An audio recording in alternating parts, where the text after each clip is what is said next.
Por que não pode falar que horas são no sonho? Olha, dizem, tem várias coisas. Você não pode perguntar que horas, você não pode ler. Na verdade, elas não estão provadas que é assim.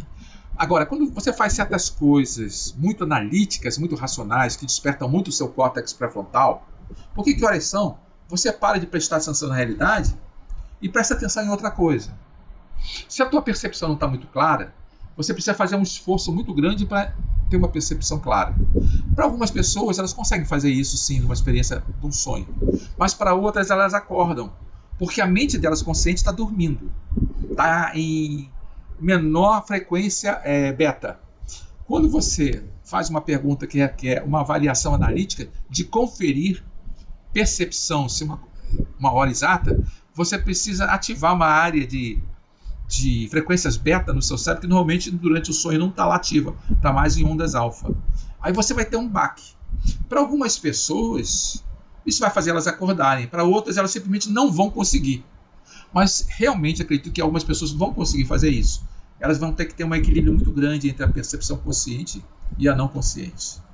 Mas realmente, outra coisa, algumas pessoas dizem, você não pode ler no sonho.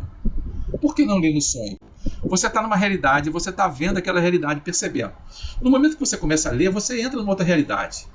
Porque ler, se você está lendo um romance, por exemplo, você entra numa realidade subjetiva, a do romance. Por que você está lendo uma história triste e daqui a pouco você está chorando? Porque você fez um shift para dentro do livro. Se você entender que a leitura de um livro e ver um filme é um shift também, você vai entender melhor o que é essa experiência. Aí o que vai acontecer?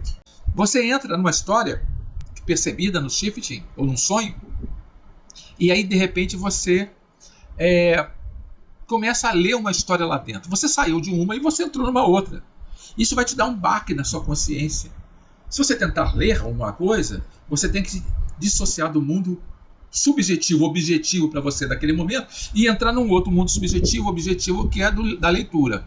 E isso é um baque na sua consciência. Algumas vão acordar, outras simplesmente não vão conseguir, e talvez algumas consigam, mas tem que estar com um nível de controle das ondas alfa e beta no cérebro e um nível de percepção de consciência no sonho ou no shift muito, muito grande.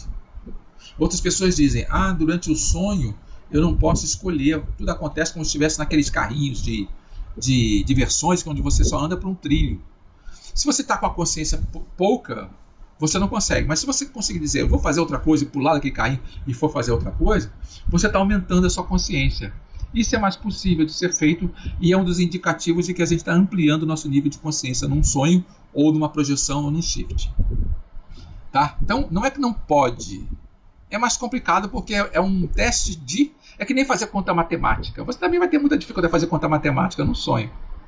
Raciocínio matemático. Qualquer coisa que exige a lógica formal, que está no córtex analítico, requer habilidades de raciocínio, você vai ter uma certa dificuldade no sonho. Mas é possível fazer? Sim, é possível. Até ver que horas são e tudo. E vai ser um treinamento legal. Vai ser um treinamento de desenvolvimento legal experimentar fazer isso.